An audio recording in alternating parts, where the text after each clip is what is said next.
I was hunched over my laptop finalizing the most important lease renewal of my career when Derek Walsh burst through the office door like he owned the place. His designer sneakers squeaked against the polished concrete floor as he marched straight toward my desk, snapping his fingers with the entitlement of someone who had never been told no. "Hey, Ike girl, fix the Wi-Fi," he barked, his voice echoing through the open workspace. "I'm busy," I replied without looking up from my screen, my fingers still dancing across the keyboard. The lease documents demanded my complete attention. "Excuse me."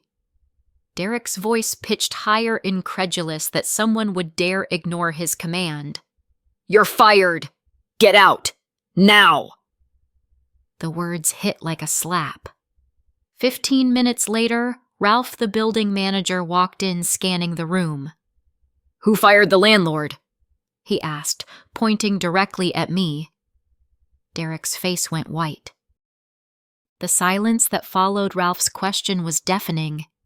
I could feel every pair of eyes in the office turning toward me, confusion rippling through the workspace like a stone dropped in still water.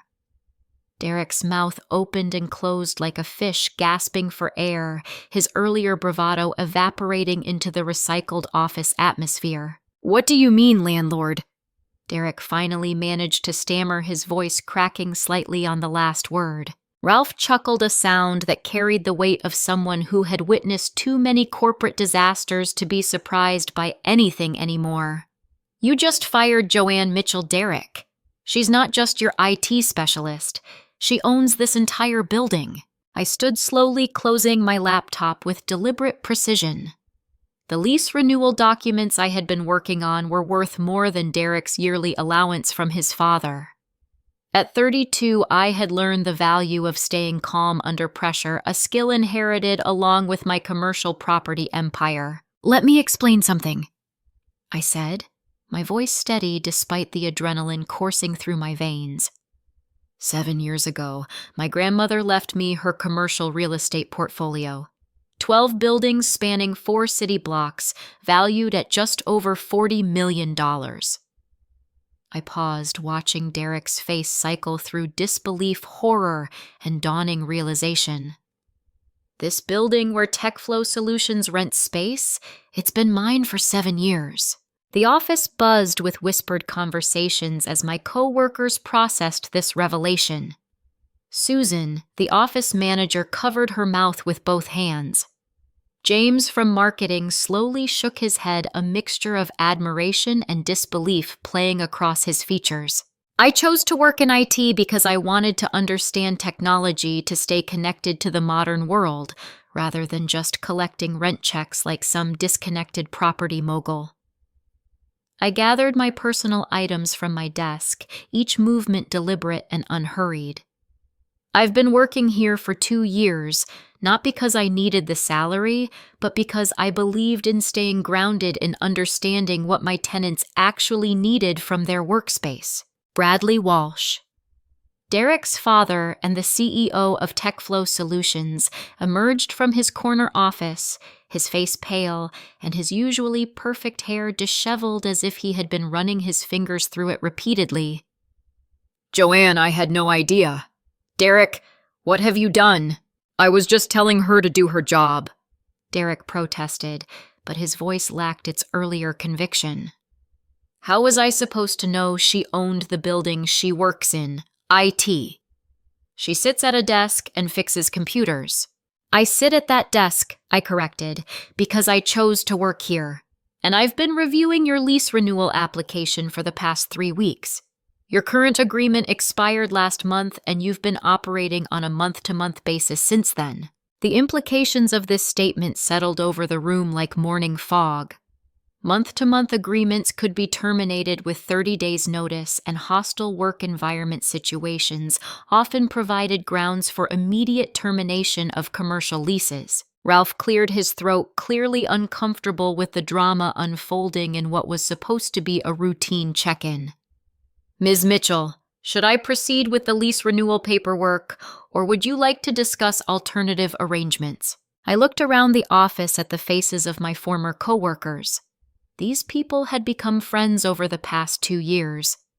Susan had shared photos of her daughter's soccer games. James had brought me coffee during late nights when we worked together on system updates. They were good people caught in an impossible situation because of one person's entitled behavior.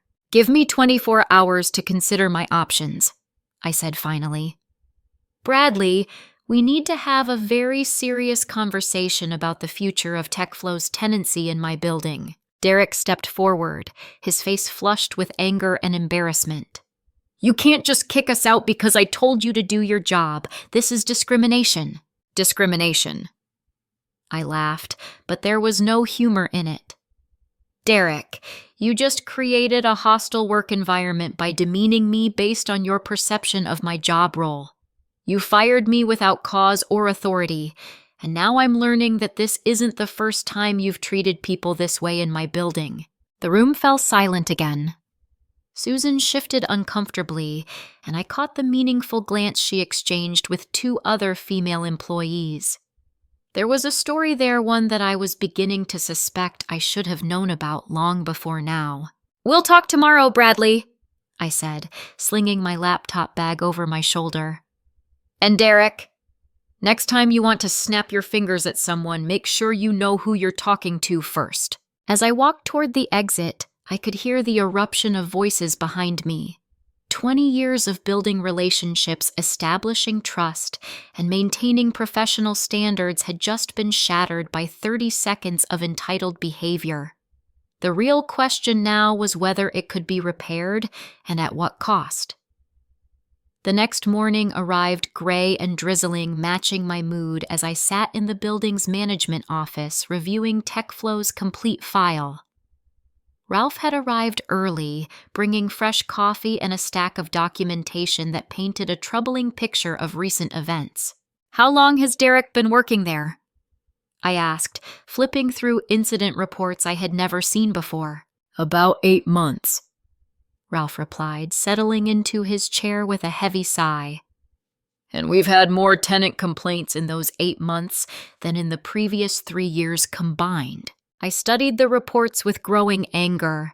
Noise complaints about after-hours activities. Reports of unauthorized individuals accessing the building.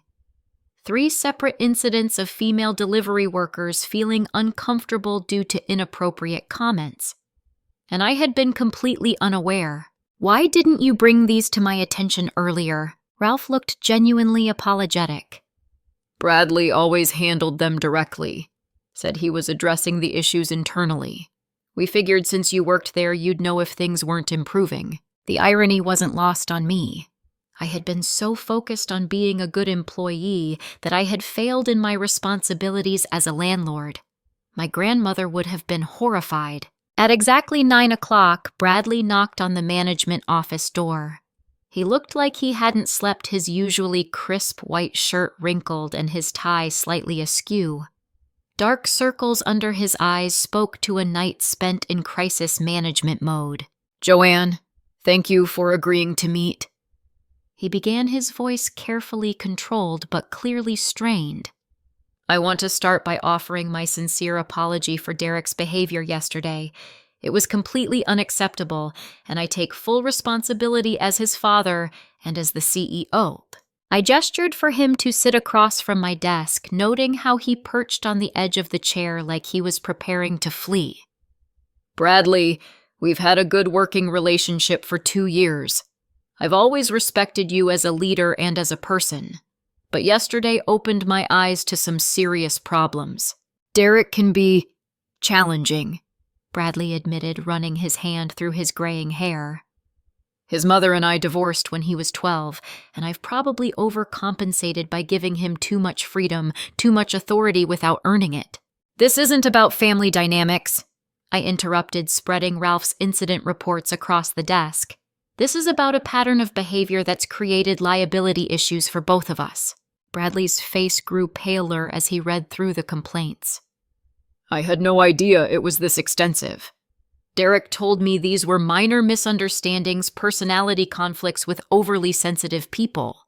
"Overly sensitive." I raised an eyebrow. Bradley, 3 women have filed complaints about feeling unsafe in this building because of your son's behavior. That's not sensitivity. That's a hostile environment. The office door opened and Derek himself walked in without knocking. He had clearly inherited his father's height, but none of his natural dignity. Where Bradley carried himself with the confidence of someone who had built a successful business, Derek moved with the careless swagger of someone who had never faced real consequences. Dad, I don't think you should be discussing company business without legal representation, Derek announced, throwing himself into a chair without being invited. Especially with someone who clearly has a conflict of interest. I stared at him, amazed by his audacity. Derek, this is a private meeting between your father and me. You weren't invited. I'm the vice president of operations, he replied smugly. I have every right to be involved in lease negotiations. Bradley's face flushed red. Derek, you are not the vice president of anything. You're 26 years old with a bachelor's degree in communications and no business experience. I gave you an office and some responsibilities to help you learn, but you have no official title or authority. This revelation hung in the air like smoke. Derek's confident expression faltered, replaced by something that looked dangerously close to panic. That's not... You told people I was VP, Derek stammered. I've been signing contracts as VP. I've been meeting with clients as VP. My blood ran cold. What contracts? Derek's silence was answer enough. I pulled out my phone and called my business attorney, putting the call on speaker. Sarah, it's Joanne Mitchell. I need you to research whether someone falsely representing themselves as an officer of a corporation while signing contracts creates liability for the actual corporation. That's fraud, Joanne. Sarah's voice crackled through the speaker. Both for the individual and potentially for the company if they allowed it to happen knowingly. Bradley buried his face in his hands. Derek, what have you done? But Derek had recovered his composure, his expression shifting to something calculating and cold. You're all overreacting. I never signed anything important. Just some service agreements, maybe a few vendor contracts. Nothing major. I made a mental note to have Sarah conduct a full review of any documents bearing Derek's signature. The liability implications were staggering. Here's what's going to happen, I said, my voice cutting through the tension like a blade. Bradley, you have 24 hours to decide how to handle this situation. Either Derek is permanently removed from any position of authority in your company, and you commit to a 3-year lease with strict behavior clauses, or TechFlow Solutions vacates this building within 30 days. Bradley nodded slowly, understanding the gravity of the situation. But Derek leaned forward, his eyes narrowing dangerously. You can't blackmail us, he snarled. I'll sue you for discrimination, for abuse of power, for whatever my lawyers can think of. You think you can ruin my career because I hurt your feelings. Your career? I laughed, but there was no warmth in it. Derek, you don't have a career. You have a title your father invented to keep you busy, and after yesterday you don't even have that. As they left the office, I heard Derek's raised voice echoing down the hallway. His words too muffled to understand, but his tone unmistakably angry. Bradley's quieter responses suggested a man trying to manage an impossible situation. I stared out the window at the city skyline, wondering how I had let things get this far out of control. My grandmother had always said that being a landlord wasn't just about collecting rent. It was about creating spaces where good people could build their dreams. Somehow I had forgotten that lesson. That afternoon, I decided to conduct a thorough investigation of exactly what had been happening in my own building. Armed with master keys and a growing sense of dread, I began a floor-by-floor review that would reveal the true extent of Derek's impact on TechFlow Solutions. The first stop was the server room where I had spent countless hours over the past 2 years maintaining the building's network infrastructure. What I found there made my stomach turn. 3 additional computers had been installed without authorization, their cooling fans humming constantly as they ran complex calculations. The power consumption reading showed usage nearly double what should have been normal for the space. "Cryptocurrency mining," I muttered, recognizing the setup immediately. These weren't company computers. They were personal rigs that someone had been using to mine digital currency on the building's electrical system. The additional power usage alone was costing the building nearly $300 per month in excess electricity charges. I photographed everything, then moved to Derek's office space. What I discovered there was even more disturbing. Receipts from office supply stores totaling over $2,000 in purchases charged to company accounts but clearly for personal use. Gaming equipment worth at least $5,000 set up in what should have been a professional workspace. And most damning of all, a notebook detailing monthly payments of $500 each from 3 different individuals for premium workspace access. Derek had been subletting parts of the office to his friends, charging them rent for space that he didn't own and pocketing the money. The legal implications were staggering. Not only was this a clear violation of TechFlow's lease agreement, but it potentially created insurance liability issues and zoning violations. My phone buzzed with a text from Susan, the office manager. "Can you meet me for coffee after work? There are things you need to know about Derek that we were afraid to tell you while you worked here." At 5:30, I met Susan at the coffee shop across the street from our building. She looked nervous, constantly glancing around as if she expected Derek to appear at any moment. "Joanne, I'm so sorry we never said anything," she began, her hands wrapped tightly around her coffee cup. Derek made it very clear that anyone who complained about his behavior would lose their job. He said his father would always choose family over employees. "What exactly has been happening?" I asked, though I was beginning to suspect the answer would be worse than I imagined. Susan took a deep breath. The inappropriate comments started almost immediately after he arrived. Nothing you could really report, just constant remarks about appearance suggestions that female employees were only there to look pretty, jokes about how women shouldn't be in tech roles. My jaw clenched. This was exactly the kind of behavior that could destroy a company's culture and create legal liability. "But it got worse," Susan continued.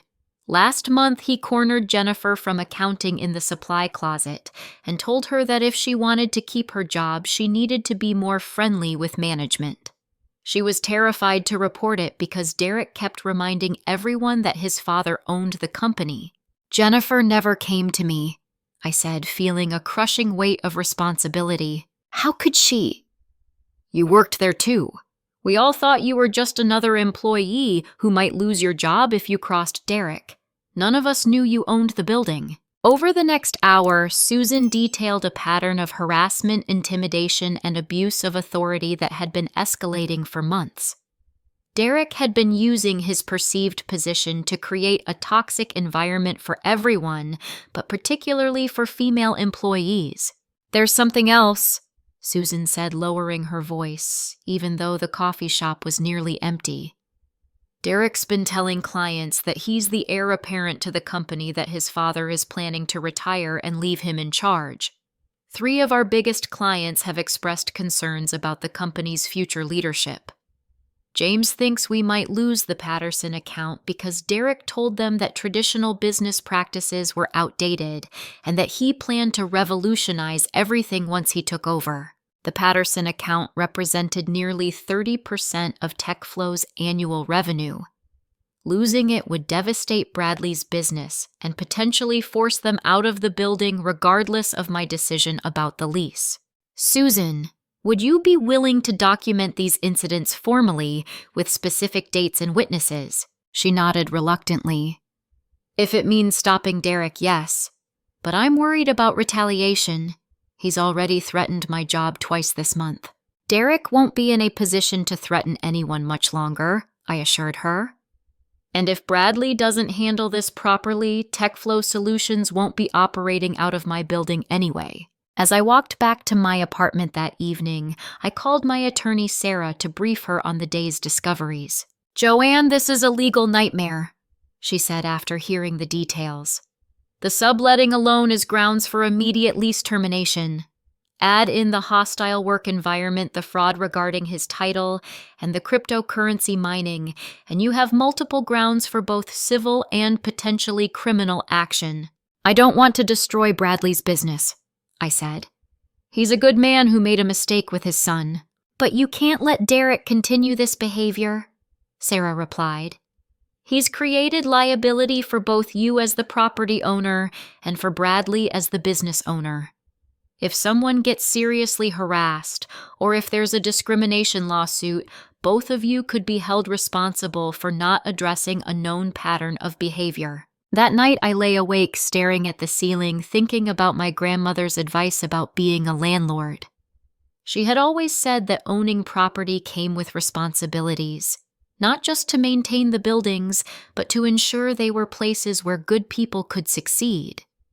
By failing to monitor what was happening in my own building, I had betrayed that responsibility. Tomorrow's meeting with Bradley would determine not just the future of TechFlow Solutions, but whether I was truly ready to be the kind of property owner my grandmother had trained me to become. The next morning brought crisp autumn air and the kind of clear sky that made everything seem possible.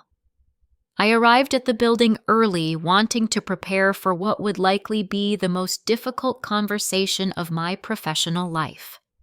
Bradley was scheduled to give me his decision at 10 o'clock, but at 8:30 I received an unexpected visitor. Thomas Chen knocked on the management office door carrying 2 cups of coffee and wearing the expression of someone who had spent the night making difficult decisions. As Bradley's business partner and the company's chief technology officer, Thomas, had always been the quieter half of TechFlow's leadership team. But his technical expertise and steady judgment had been crucial to their success. "I hope you don't mind the early visit," he said, offering me one of the coffee cups. "Bradley told me everything yesterday evening. I think there are some things you need to know before you make your final decision." I accepted the coffee, gratefully noting that Thomas looked as tired as Bradley had the day before. "I'm listening." "First, I want you to know that I had no idea Derek was representing himself as a vice president." Thomas began settling into the chair across from my desk. "Bradley and I founded this company as equal partners, and all major decisions are supposed to go through both of us. I never would have agreed to give Derek any real authority." This was news to me. In all my interactions with TechFlow over the past 2 years, Bradley had always presented himself as the primary decision maker. "Derek's been telling clients and vendors that he speaks for the company," Thomas continued. "Yesterday, I spent 4 hours on the phone with our major accounts trying to clarify who actually has authority to make commitments on behalf of TechFlow. The Patterson Group is threatening to terminate their contract because Derek promised them a 50% discount on services without consulting anyone." My heart sank. The Patterson Group contract was worth nearly $200,000 annually to TechFlow. "There's more," Thomas said grimly. "Derek's been accessing our client database and reaching out to potential competitors allegedly to explore strategic partnerships. I think he's been trying to sell confidential client information." "That's corporate espionage." I said, the legal implications crashing over me like a cold wave. "It gets worse. Yesterday, after your meeting with Bradley, Derek called me directly. He wanted to know if I would support him in pushing Bradley out of active management, claiming that his father was too old-fashioned to handle modern business challenges." I stared at Thomas in disbelief. "He was trying to stage a coup." "Essentially, yes. He suggested that with my technical skills and his vision for innovation, we could build TechFlow into something much bigger than Bradley ever imagined. He offered to make me chief executive officer if I helped him remove his father from day-to-day operations." The audacity was breathtaking. Derek had not only been undermining his father's authority with clients and employees, but actively plotting to seize control of the company. "What did you tell him?" Thomas's expression hardened. I told him that Bradley Walsh is one of the most ethical, hardworking people I've ever known, and that if Derek thought he could manipulate me into betraying my business partner, he had seriously misjudged my character. How did he react? He threatened to have me fired, Thomas said with a bitter laugh. Apparently he forgot that I own 40% of the company and can't be fired without cause and a buyout of my equity position. At 9:45, Bradley arrived for our scheduled meeting. He looked better than he had the previous day, but I could see the weight of difficult decisions in the set of his shoulders and the tension around his eyes. Joanne, I've made my choice, he said without preamble. Derek is no longer employed by TechFlow Solutions in any capacity. I've also consulted with our attorney about the legal implications of his actions, and we're prepared to cooperate fully with any investigation you feel is necessary. I nodded, unsurprised but relieved by his decision. What about the 3-year lease commitment? We accept your terms, Bradley said. Thomas and I discussed it extensively last night. We want to rebuild TechFlow's culture and reputation, and that starts with taking responsibility for the damage Derek has caused. Thomas leaned forward. We'd also like to propose some additional measures.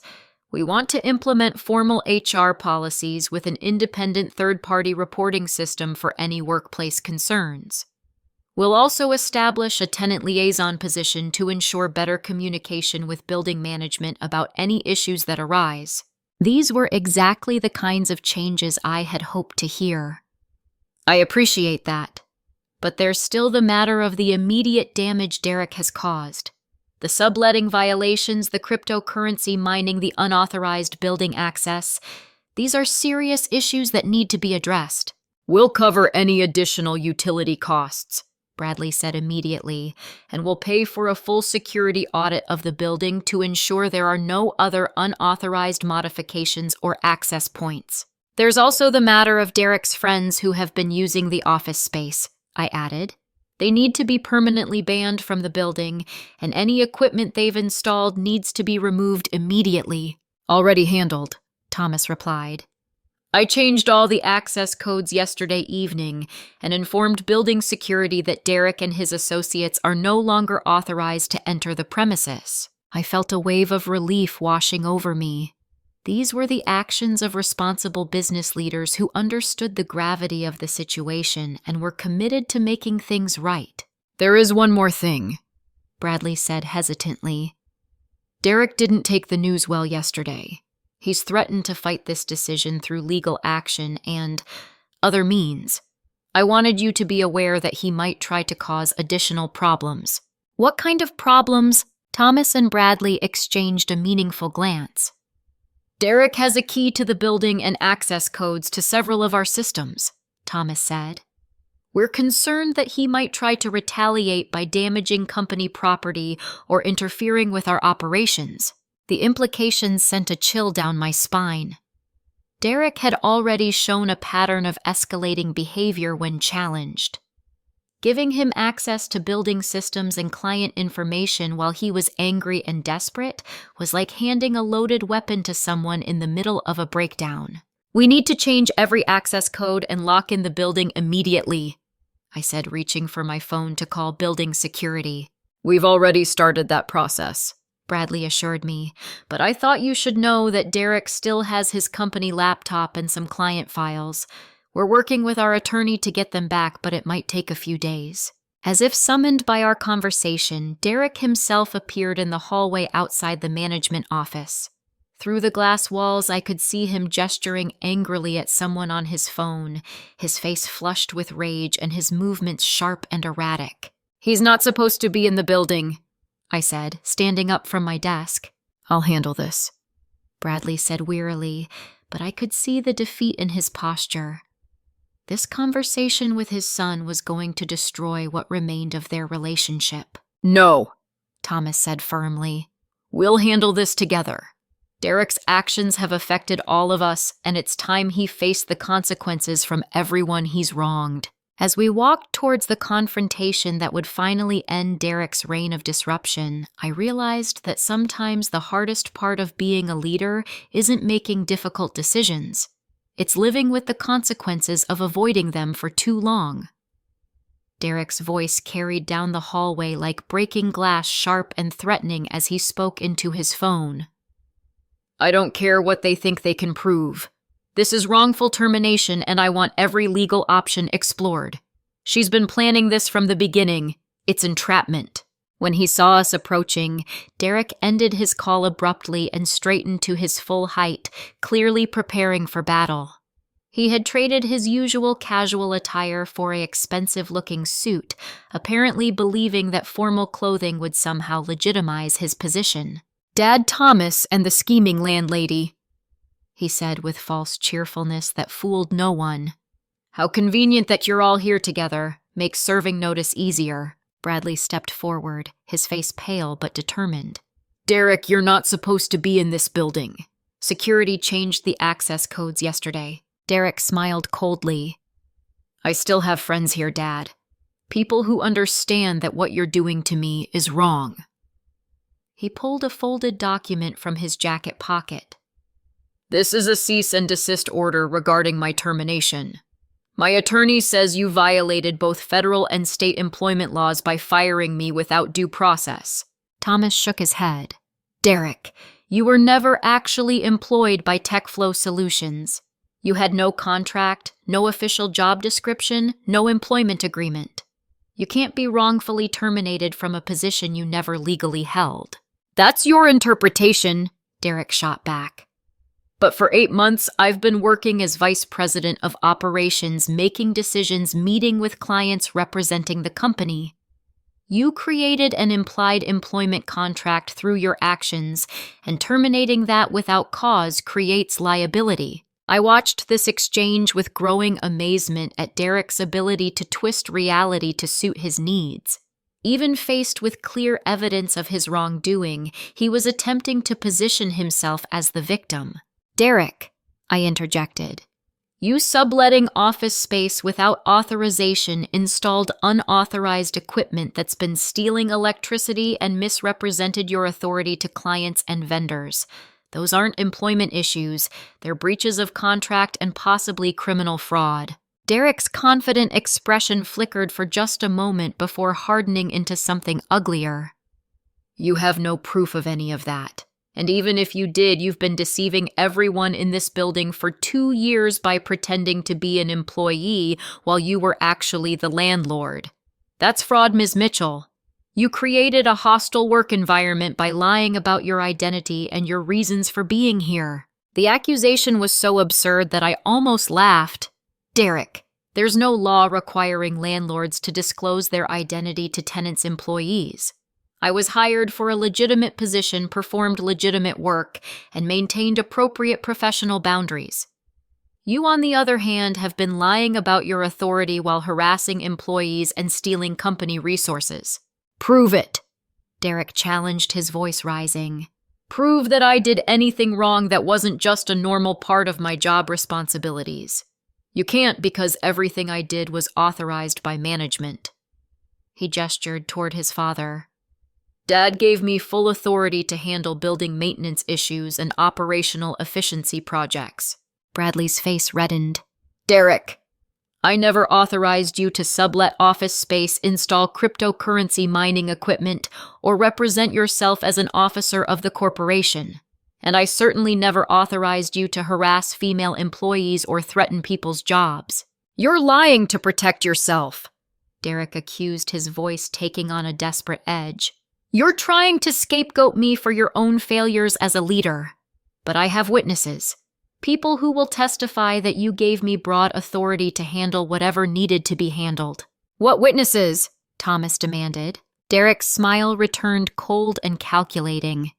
"Jennifer from accounting, Mike from the loading dock. They both heard Dad tell me to handle the day-to-day operations so he could focus on strategic planning. That's legal authorization for everything I did." My phone buzzed with a text message from Sarah, my attorney. "Just reviewed the documentation you sent. Derek's legal position is completely baseless, but he could still cause significant problems through nuisance litigation. Recommend documenting everything and preparing for potential harassment. Derek, I said, keeping my voice level despite my growing anger. If you believe you have legitimate legal claims, then pursue them through appropriate channels. But you need to leave this building immediately and return any company property in your possession. I'm not going anywhere until I get what I'm owed, Derek replied defiantly. And I'm certainly not returning company property to people who are trying to steal my job and destroy my reputation. This was the confirmation I had been dreading. Derek still had access to confidential client information and company resources, and he was clearly planning to use them as leverage. Derek Walsh, I said formally, you are trespassing on private property. You have been terminated from employment and your building access has been revoked. If you don't leave immediately, I'm calling the police. Go ahead, Derek challenged. Call them. When they get here, I'll tell them all about how you've been running a fraudulent scheme deceiving employees and tenants about your true identity and motivations. I'll tell them about how you're retaliating against me because I discovered your deception and refused to participate in covering it up. The sheer audacity of his lies was breathtaking. Derek had constructed an entire alternate version of reality where he was the victim of some elaborate conspiracy rather than the perpetrator of multiple serious violations. Bradley stepped between Derek and me, his face a mask of pain and disappointment. Son, please stop this. You're making things worse for everyone, including yourself. Return the company laptop and any client files you have, and let's try to resolve this with some dignity intact. Derek's expression softened slightly when he looked at his father, and for a moment I thought we might reach a reasonable resolution. But then his jaw hardened again, and any trace of vulnerability disappeared. No, Dad. I'm not backing down this time. You've always chosen other people over your own family, and I'm not going to let you sacrifice me to protect your precious business reputation. Derek's voice cracked slightly on the last words, revealing the pain beneath his anger. This isn't about choosing anyone over family, Bradley replied sadly. This is about taking responsibility for actions that have hurt other people. I love you, Derek, but I can't enable behavior that damages innocent people. Derek stared at his father for a long moment, something dangerous shifting in his expression. When he spoke again, his voice was calm but filled with cold promise. We'll see about that, Dad. We'll see who gets hurt when all the truth comes out. As Derek walked away, his expensive shoes clicking against the floor with each measured step, I had the sinking feeling that this confrontation was just the beginning of something much worse. The call came at 6:30 the next morning, jolting me from restless sleep. Ralph's voice was tight with stress as he explained that the building's security system had been triggered multiple times during the night, and there were signs that someone had attempted to access restricted areas using outdated codes. I'm on my way, I said, pulling on clothes and grabbing my keys. When I arrived at the building, I found Ralph waiting with 2 police officers and a very shaken-looking night security guard named Marcus. The lobby's electronic access panel showed dozens of failed entry attempts between midnight and 3 in the morning, someone systematically trying different code combinations. The attempts stopped around 3:15, Officer Rodriguez explained, showing me the security log. But whoever was doing this had knowledge of your previous code structure. They were getting close to finding a working combination. Marcus, the security guard, looked embarrassed as he added, I was making my rounds on the upper floors when most of this happened. The alarms are silent for the first 30 failed attempts to prevent false alarms from bothering tenants. By the time I got back to the security station, whoever it was had already left. I studied the failed entry log, noting the systematic way someone had been trying variations of codes that would have worked 6 months earlier. Only someone with inside knowledge of our security protocols would know to attempt those specific combinations. Derek, I said grimly. Officer Martinez nodded. That matches what building management told us when they called this morning. Are you planning to press charges for attempted breaking and entering? Before I could answer, my phone rang. Bradley's name appeared on the screen, and I could hear stress and exhaustion in his voice before he even spoke. Joanne, I'm so sorry. Derek didn't come home last night, and his roommate said he was talking about getting what belongs to him from the office. We think he might have tried to break into the building. He did try, I confirmed. The police are here now reviewing the security logs. There was a long pause before Bradley spoke again, his voice heavy with defeat. I never thought my own son would resort to criminal behavior. I keep asking myself where I went wrong as a father. Bradley, this isn't about your parenting, I said gently. Derek is 26 years old. He's responsible for his own choices. There's something else, Bradley continued. Our IT department discovered this morning that someone accessed our client database remotely last night right around the same time as the failed building entry attempts. They downloaded confidential information on 12 of our biggest accounts. The implications hit me like a physical blow. Derek hadn't just been trying to break into the building. He had been systematically stealing confidential business information, possibly to sell to competitors or to start his own competing business. We're meeting with our attorney this morning to discuss immediate legal action, Bradley said. But I wanted to warn you that Derek might try to contact you directly. He's desperate, and desperate people do unpredictable things. As if summoned by our conversation, Derek himself walked through the building's front entrance, moving with the careful precision of someone who was either very drunk or very angry. The police officers immediately stepped forward, but Derek raised his hands in apparent surrender. I'm here to return company property, he announced loudly, his voice echoing through the lobby. I want witnesses to confirm that I'm cooperating fully with all legal requirements. Derek was carrying a laptop bag and what appeared to be a box of files, but something about his demeanor, the too bright smile, the overly careful movements, set every instinct I had on high alert. Derek Walsh, Officer Rodriguez said formally, you're under investigation for attempted breaking and entering. You need to stop right where you are. I haven't broken any laws, Derek replied, still smiling that unsettling smile. I was trying to return company property after hours because I didn't want to cause a scene during business hours.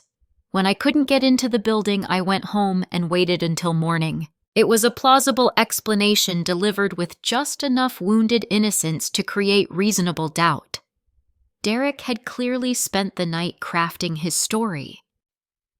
Mr. Walsh, Officer Martinez said, we need to ask you some questions about your activities last night and about unauthorized access to your former employer's computer systems. Derek's expression shifted slightly, a flicker of something darker crossing his features.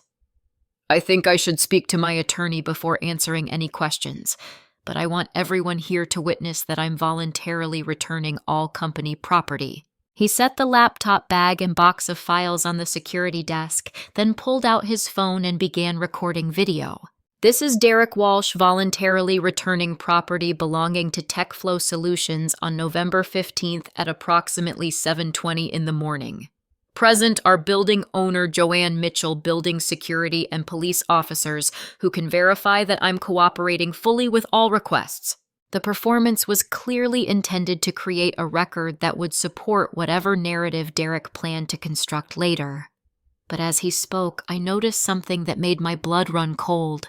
The laptop bag he had set down was empty. I could see the flat, deflated shape of it from where I stood. And the box of files appeared to contain nothing but blank paper and empty folders. Derek, I said carefully, is that everything? All the company files and equipment? His smile widened, becoming genuinely predatory. This is everything I'm choosing to return at this time.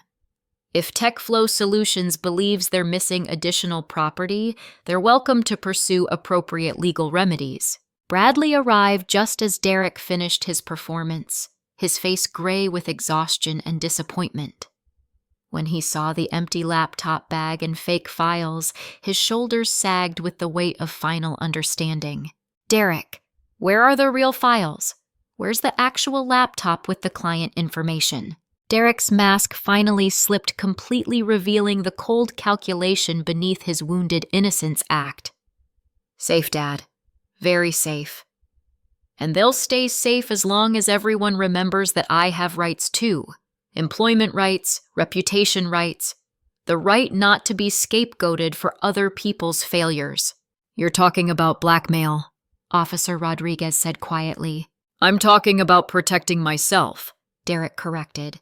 I have confidential information that proves TechFlow Solutions has been engaged in questionable business practices for months.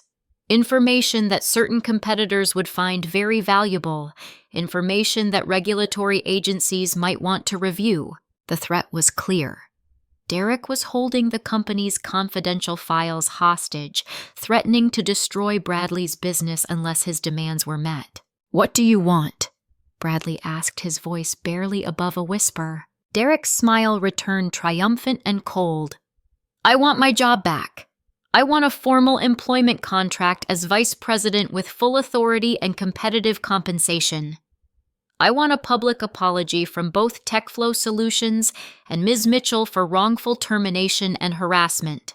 And I want assurance that there will be no retaliation against me for protecting my interests. The silence that followed was deafening.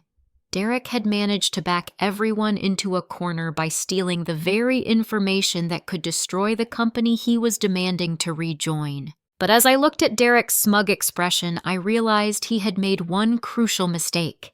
In his desperation to maintain control, he had just confessed to multiple felonies in front of police officers and security cameras.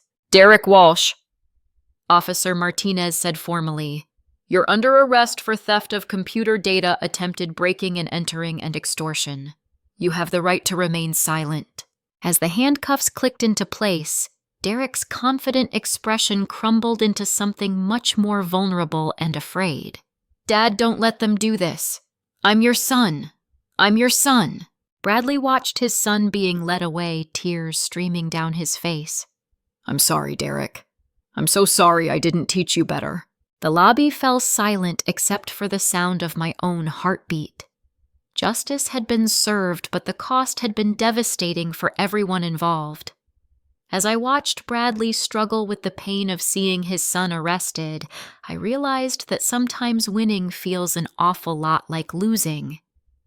3 months later, I sat in the same management office where this entire crisis had begun, reviewing the most positive quarterly report the building had seen in years. The morning sun streamed through the windows, illuminating documents that told a story of remarkable transformation and growth. Derek's legal troubles had been resolved through a plea agreement that included restitution to TechFlow Solutions community service and mandatory counseling for workplace behavior issues. The stolen client files had been recovered intact, and while Derek faced a permanent restraining order preventing him from contacting anyone at TechFlow or entering my building, he had avoided jail time in exchange for his cooperation and acknowledgement of wrongdoing. More importantly, Derek had used his mandatory counseling sessions to begin addressing the underlying entitlement and anger issues that had driven his destructive behavior. Bradley received regular updates on his son's progress, and while their relationship remained strained, there were hopeful signs that Derek was finally taking responsibility for his actions. TechFlow Solutions had not only survived the crisis, but had emerged stronger and more successful than ever. With Derek's disruptive influence removed, the company's culture had transformed dramatically. Bradley and Thomas had implemented comprehensive HR policies, established clear reporting procedures for workplace concerns, and created an employee advisory council that gave everyone a voice in company decisions. The results spoke for themselves. 3 new major clients had signed contracts in the past 2 months, largely based on referrals from existing customers who praised TechFlow's professional environment and ethical business practices. The Patterson Group, which had nearly terminated their contract because of Derek's behavior, had instead expanded their agreement to include additional services worth over $100,000 annually. Jennifer from accounting, who had been terrorized by Derek's harassment, had been promoted to senior financial analyst and was pursuing her MBA with company support. Susan, the office manager, had been given additional responsibilities and a significant raise in recognition of her years of dedicated service under difficult circumstances. The building itself had undergone its own transformation. I had used the crisis as an opportunity to implement new security systems, updated access controls, and enhanced tenant communication protocols. But more importantly, I had recommitted myself to being the kind of property owner my grandmother had trained me to be, someone who created spaces where good people could succeed. The cryptocurrency mining equipment had been removed and properly disposed of, and the excess electricity usage had been eliminated. But rather than simply pocket the savings, I had used the reduced utility costs to upgrade the building's internet infrastructure, providing all tenants with faster, more reliable connectivity at no additional charge. Ralph knocked on my office door carrying a fresh cup of coffee and wearing the relaxed expression of someone whose job had become much more manageable. "Morning update," he said, settling into his usual chair. "The new tenants in Suite 412 are moving in today. That's the financial planning firm we talked about, and I've got 3 more serious inquiries for the space on the 5th floor." The building was now 95% occupied, with a waiting list of potential tenants who had heard about our commitment to maintaining professional, harassment-free work environments. Word had spread through the local business community that my buildings were places where companies could focus on their work without worrying about toxic behavior or management problems. "Any issues with the new security protocols?" I asked. Ralph shook his head. "Everyone's adapting well. The tenants actually appreciate the enhanced security measures, especially after word got out about what Derek was doing. Several of them have mentioned feeling safer knowing that we take building security seriously." My phone buzzed with a text from Thomas. "Quarterly results are in. Best performance in company history. Thank you for giving us the chance to prove we could do better." I smiled, remembering my grandmother's advice about the responsibilities that came with property ownership. She had always insisted that successful landlords didn't just provide space. They created environments where people could build their dreams. For the first time since inheriting her properties, I felt like I was truly living up to that standard. "Ralph," I said, "I've been thinking about expanding our tenant support services. What would you think about offering professional development workshops, networking events, maybe even shared conference facilities for smaller companies?" His eyes lit up with interest. "You mean turn the building into more of a business community rather than just rental space?" "Exactly. We've got good companies with good people. Why not help them succeed together?" Over the next hour, we outlined plans for monthly networking breakfasts, quarterly professional development seminars, and a shared conference room that tenants could reserve for client meetings or team presentations. The building's empty retail space on the ground floor could be converted into a community area with comfortable seating, coffee service, and informal meeting spaces. As Ralph left to begin researching contractors and vendors for the new initiatives, I reflected on how dramatically my life had changed since that moment when Derek had snapped his fingers at me and demanded I fix the Wi-Fi. His attempt to humiliate me had ultimately led to the most meaningful period of growth in both my professional and personal life. I had learned that being a leader meant more than just making decisions. It meant creating environments where other people could make good decisions too. I had discovered that true power came not from controlling others, but from empowering them to succeed. And I had realized that my grandmother's lessons about property ownership were really lessons about human dignity and the responsibility we all share to create spaces where people can thrive. My phone rang and I smiled when I saw Bradley's name on the display. "Joanne, I wanted to give you an update on Derek, he said, his voice carrying a mixture of sadness and hope. He completed his first month of counseling, and his therapist says he's making real progress in understanding how his behavior affected other people. I'm glad to hear that, Bradley. How are you holding up? Better, he said.